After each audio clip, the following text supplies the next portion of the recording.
A woman who murdered her neighbour over a gambling debt has been jailed for a minimum of 20 years. Brenda Heslop, 63, stabbed 68-year-old John Hardy in the street in Ellswick, Newcastle, in November last year. Newcastle Crown Court heard Heslop, who suffers from serious mental health problems, told police she had not intended to kill Mr. Hardy but wanted to scare him into repaying her £60.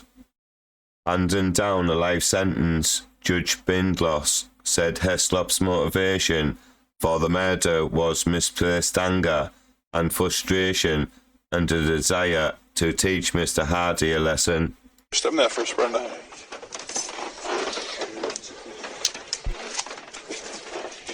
Brenda, at this moment in time, you're under arrest for murder. Oh, he's never died. Okay, so you don't have to say anything, maybe harm your defence, you don't mention my questions, so you line in court.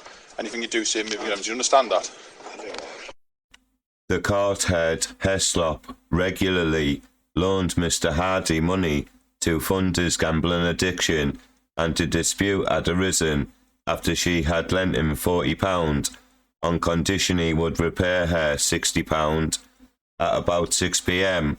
on the day of the murder, Heslop harmed herself with a kitchen knife and went to Mr. Hardy's home, where she banged on the door and shouted for him. Mr. Hardy had been out withdrawing £50 for a friend, but was confronted by his neighbour on his return. Heslop then stabbed him twice in the chest and once in the hand. She took the 50 and said that's just the tip of the iceberg. Mr. Hardy managed to make it to a friend's house, who called an ambulance, but he died on the way to hospital. Northumbria police officers arrested Heslop at her home, and on the hearing she was being arrested for murder, she said, "Oh, he's never died, has he?" Detective Inspector Mark Atherton said Mr. Hardy had been killed in one of the cruelest ways possible. Mr. Hardy's family said their lives have been changed forever, and they will live with the nightmare of his death every day.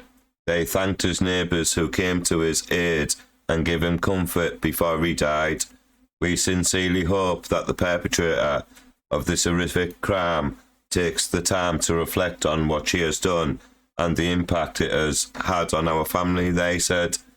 Judge Bindloss said although Heslop had significant mental health issues, there was no evidence she was having an incident of psychosis at the time of the stabbing. He did not believe she wanted to kill Mr. Hardy, but had intended to cause him really serious harm. Heslop was handed a life sentence with a minimum term of 20 years, but will serve a minimum of 19 years in prison, as she has already spent a year in remand. Please like this video, please comment, and don't forget to subscribe. Thank you.